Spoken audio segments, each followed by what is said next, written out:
ခုတလောတောင်သူအများစုကပဲဆိုင်ရတာမကြိုက်ဘူးရှုံးနေပြောနေကြတယ်ဘာကြောင့်မကြိုက်တာလဲတကယ်ပဲရှုံးပေါ်ကြတာလားပြီးတော့တကယ်အကျိုးမြတ်ရသွားတဲ့သူတွေကဘယ်သူတွေလဲကုန်ကြစိတ်တွေတွေ့ကြည့်အောင်မပဲဆိုင်မယ်ဆိုလို့ရှိရင်စခုတ်ခါတွေမျိုးဘူးရီဖြန်းကစီဖြန်းကစီဘူးရိတ်သိန်းကရွှေလေးကပြီးလို့ရှိရင်ရွှေထားတဲ့မပဲကိုအိမ်ကိုပြန်တိုက်တဲ့ကားကတခါတလေ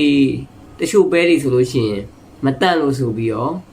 အငှားခေါ်ပြီးတော့တန့်စင်တဲ့အတွက်ကြောင့်နေသားကားထက်ကုန်ရတယ်ကျွန်တော်အဖေမှာမပဲ6ဧကနဲ့မှာဒသမ30ရှိရယ်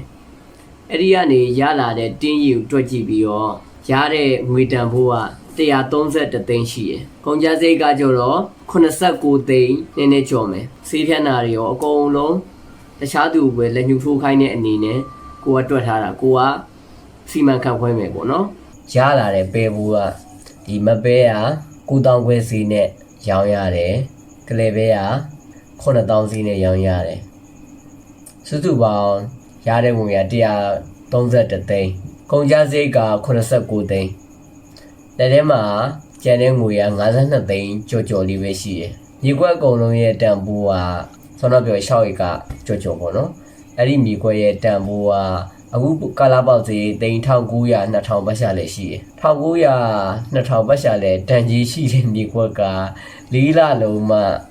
52သိန်းပဲကျန်တယ်အဲ့ဒါတကယ်လုံးမှနော်တကယ် view site မှာတချို့ဆိုမကြမ်းဘူးမကြိုက်ဘူးလေထေထူးဆက်တစည်းဝယ်ပြီးတော့မောင်းလို့ရှိရင်တစ်နှစ်ကို200